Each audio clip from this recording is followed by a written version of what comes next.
Internationally, the shocking assassination of US political commentator Charlie Kirk has raised fresh concerns about the state of political debate everywhere, including here.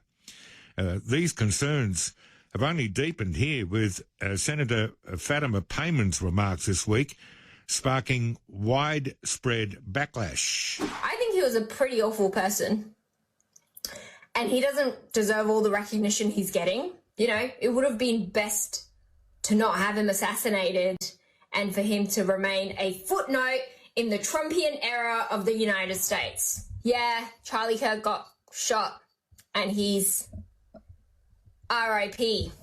Whatever you want RIP to stand for. Yeah. Well, on reflection, you shouldn't have to hear that. So I apologise, but you did. Federal One Nation leader Pauline Hanson's already weighed in on these comments. I'm delighted to say that she's on the line. How are you, Pauline? Good, thanks, Luke. Thanks for having me on. Lovely to talk to you again. What do you make of comments like that and others that you would have heard about a fellow that went to universities around the United States, just prepared to discuss ideas with people?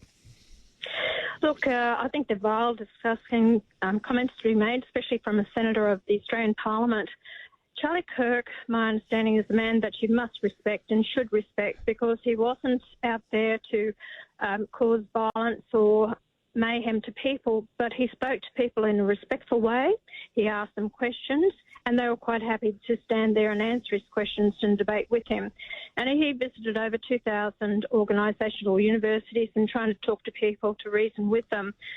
A lot of these people have been brainwashed through the educational system with no critical thinking, and the woke agenda that's hitting our country, the world, in fact, about, you can decide whether you want to be a male or female. That's just ridiculous. Biological sex is you're either born a male or you're born a female, and that's the truth of the matter.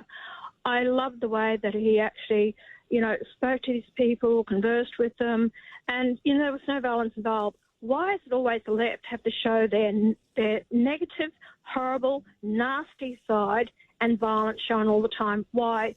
People are fed up with it.